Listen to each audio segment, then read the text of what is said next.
بسم اللہ الرحمن الرحیم۔ روزانہ اسلامی واقعات سننے کے لیے ہمارے چینل کو سبسکرائب کریں، شکریہ۔ بخاری اور مسلم میں حضرت عبد الرحمن بن عوف رضی اللہ تعالیٰ عنہ کی روایت ہے کہ انہوں نے کہا، بدر کے دن میں صف میں کھڑا ہوا، میں نے دائیں بائیں دیکھا، میرے دونوں طرف دو نوجوان لڑکے کھڑے تھے۔ انہیں دیکھ کر میں مطمئن نہ ہوا۔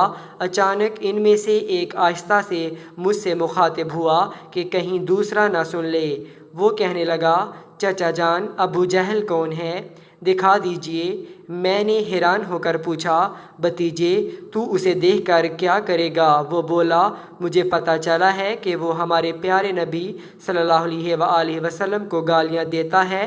قسم اس ذات کی جس کے ہاتھ میں میری جان ہے، اگر میں نے اسے دیکھ لیا تو میرا وجود اس کے جسم سے الگ نہیں ہوگا حتیٰ کہ ہم میں سے ایک مر جائے۔ اس کی یہ بات سن کر مجھے تو عجب ہوا۔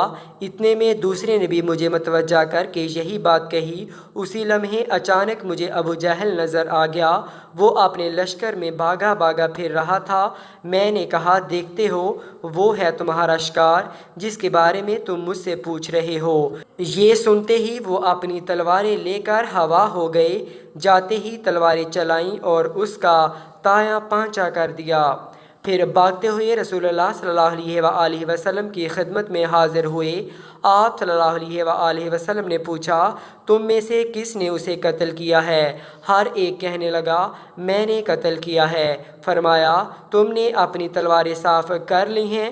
وہ کہنے لگے، نہیں۔ رسول اللہ صلی اللہ علیہ وآلہ وسلم نے دونوں تلواریں دیکھیں تو فرمایا، سچ کہتے ہو، تم دونوں نے قتل کیا ہے۔ لیکن پھر رسول اللہ صلی اللہ علیہ وآلہ وسلم نے ابو جہل کا ساز و سامان عمرو بن جموح کے بیٹے معاذ کو دیا۔ یہ دونوں نوجوان معاذ بن عمرو بن جموح اور معاذ بن افرا تھے۔ تبری میں ہے کہ ابو جہل ابھی تک مرا نہیں تھا بلکہ موت کے انتظار میں تڑپ رہا تھا۔ جب معرکہ بدر اپنے اختتام کو پہنچا تو پیارے آقا صلی اللہ علیہ وآلہ وسلم نے صحابہ کو حکم فرمایا، ابو جہل کو تلاش کرو۔ حضرت عبداللہ بن مسعود رضی اللہ تعالیٰ عنہ بھی حکم کی تعمیل میں نکل کھڑے ہوئے۔ حضرت مسعود رضی اللہ تعالیٰ عنہ کہتے ہیں کہ آپ صلی اللہ علیہ وآلہ وسلم نے ابو جہل کی ایک نشانی بھی بیان فرما دی۔ آپ صلی اللہ علیہ وآلہ وسلم نے فرمایا، اگر تم مقتولین میں سے دیکھو اور ابو جہل کو نہ پاؤ تو دیکھنا اس کے گھٹنے کی جگہ زخم کا نشان ہوگا، اور نشان اس طرح بنا کہ ایک مرتبہ میں اور ابو جہل عبداللہ بن جدعان کی دعوت میں گئے۔ ہم دونوں لڑکپن میں تھے اور میں اس میں سے ذرا دبلا تھا۔ وہاں کچھ معاملہ ہوا جس کی وجہ سے میں نے اسے دھکا دے دیا جس سے وہ زمین پر گر گیا۔ زخم تو بھر گیا مگر زخم کا نشان باقی رہ گیا۔ ابن مسعود رضی اللہ تعالیٰ عنہ بیان کرتے ہیں، میں میدان میں جا کر کافروں کی لاشوں کو پلٹ پلٹ کر دیکھتا رہا کہ مجھے ایک جگہ خون میں لت پت ابو جہل نظر آ گیا۔ اس میں ابھی سانسیں باقی تھیں۔ پھر میں نے گھٹنے پر نشان دیکھا تو وہ بھی نظر آ گیا۔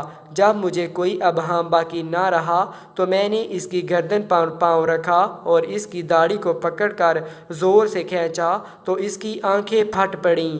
میں نے کہا، اے دشمن خدا، اللہ نے اب تو تجھے ذلیل کر دیا۔ کہنے لگا، اس میں ذلت کیا ہوئی؟ میں تو اس شخص کا بدلہ لینے آیا تھا جسے تم نے قتل کر دیا تھا۔ اچھا بتاؤ، فتح کس کی ہوئی؟ میں نے کہا، اللہ اور اس کے رسول صلی اللہ علیہ وآلہ وسلم کی۔ پھر کہنے لگا، اے ابن مسعود، اے بھیڑوں کے چرانے والے، تو بہت اونچی جگہ چڑھا ہے۔ دوسرا قول یہ ہے کہ حضرت عبداللہ بن مسعود نے کہا، اے ابو جہل، تیرا قاتل میں ہوں۔